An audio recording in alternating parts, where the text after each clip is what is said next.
What's up peeps, welcome back to Rebranding Safety. Today we're going to give you a bit of an insight into ISO 45001. What is it? What are the key differences between that and 18001? The structure and anything else that you need to know.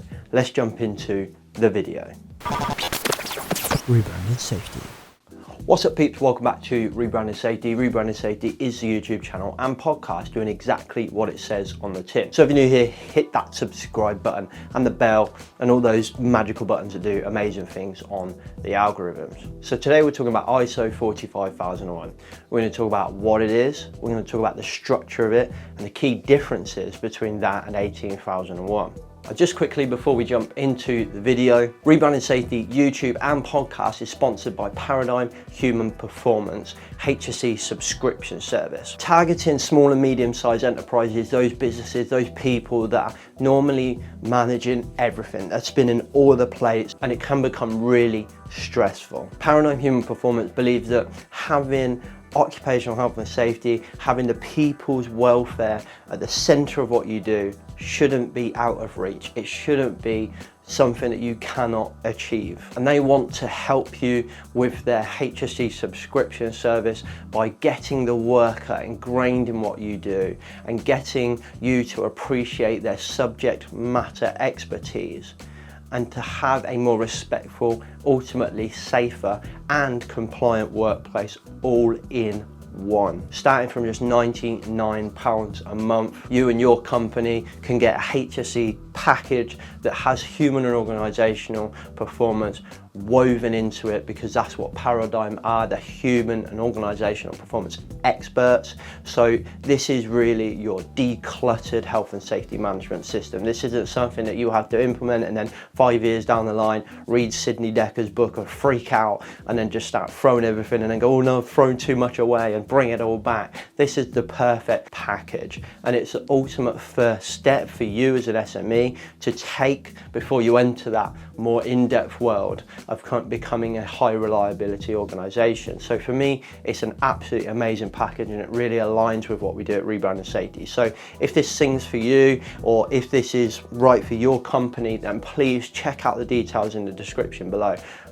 There's a phone number, email address, you can drop them a line if you want to get straight into it. If not, I'll put their website down below as well, in which you can sign up to their weekly webinars so you can get a little bit of a taste for what Paradigm do before you buy it. Okay, let's jump into the video. So what is ISO 45001? Well, essentially it's an upgrade from the previous 18001. And 18001 was actually an OHSAS standard, not an ISO standard, so slightly different, but for you and I, same shit, different name. If you had 18001, you've got 3 years to transition over to 45001.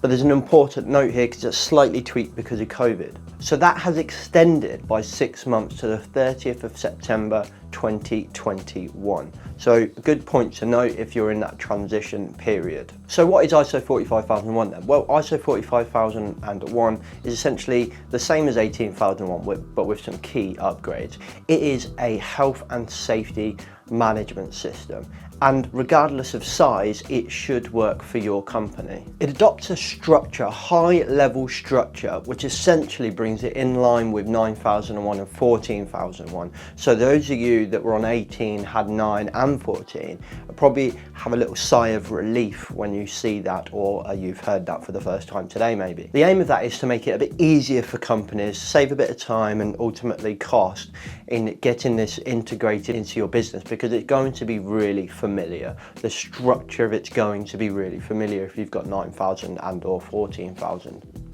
And that structure runs like so. You essentially have 10 high-level clauses, and those clauses are Clause 1, Scope, Clause 2, Normative References, Clause 3, Terms and Definitions, Clause 4, Context of the organisation, Clause 5, Leadership and Worker Participation, Clause 6 is Planning, Clause 7 is Support, Clause 8 is Operation, and Clause 9 is Performance Evaluation. And finally, Clause 10 is Improvement. So what are some of the key differences between this and 18001? Well, some of the key changes are there is a focus on the context of the organisation, so the wider picture, the story, so to speak. There's a change to look at the understanding of internal and external issues. There's a key shift to consider the needs of the workers. There's a key shift to consider the needs of interested parties, such as customers or clients. There's a greater emphasis on making this a strategic part of your business operation, and a much greater focus on leadership and senior management engagement and involvement in this process. And actually, on that last point, success really does depend on leadership commitment to occupational health and safety to succeed to get ISO 45001. Leadership commitment, visible leadership is pretty much the center of this, which in my experience of 18001 is a key and huge positive change.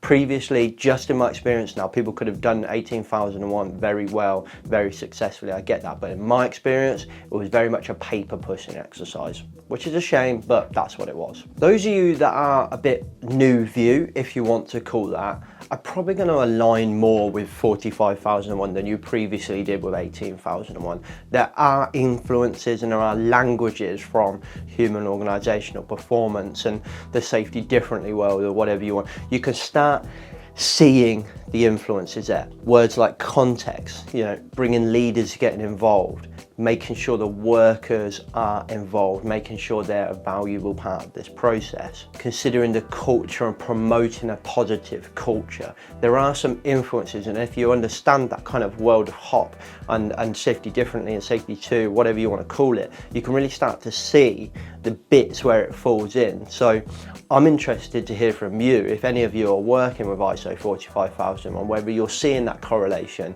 in reality, because I actually haven't had an opportunity to work from it yet, and this is just research that I found. And when I look at it, clause 5, which is the management or the leadership clause, it is really, really interesting to me, and I'm just going to run through some of the key points, which I think is really important for us to understand, and actually is a really positive thing to see from something like an international standard for occupational safety and health. Top management are clearly required to take accountability and responsibility for their employees, their teams, their workers' health, safety and well-being.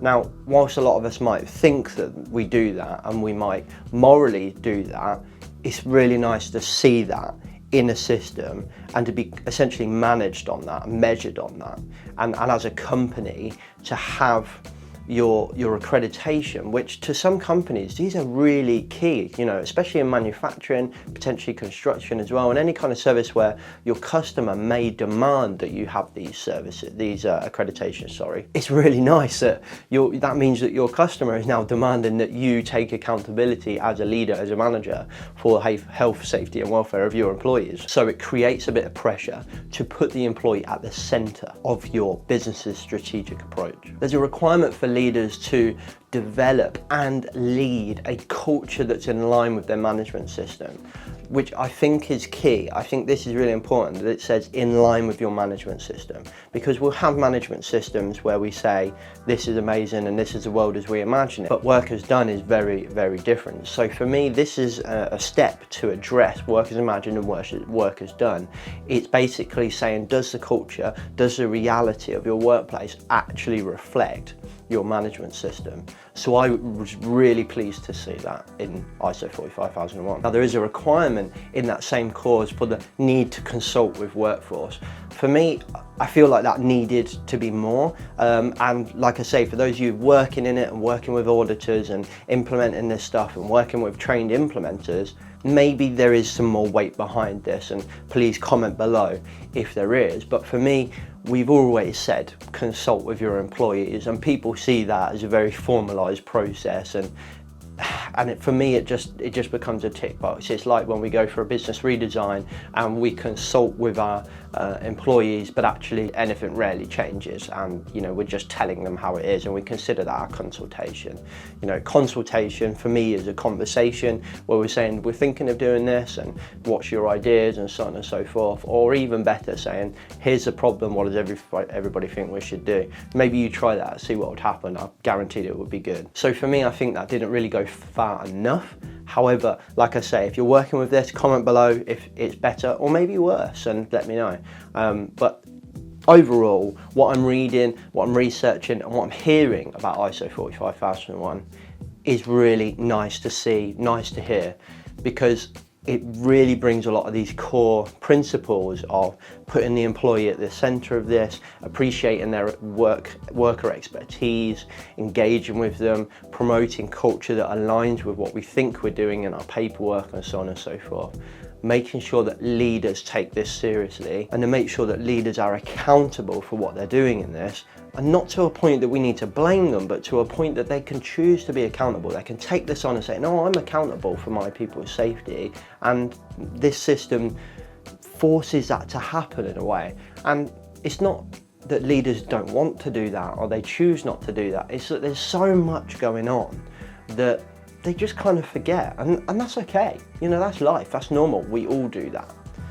I'm also really pleased to see the kind of tweaking languages. I'm really enjoying seeing things like context and culture and communication and language. You know, the way they've tweaked what they're saying and tweaked what they're writing, for me, really shows the influence of that more human-factored approach, that more people-centered approach.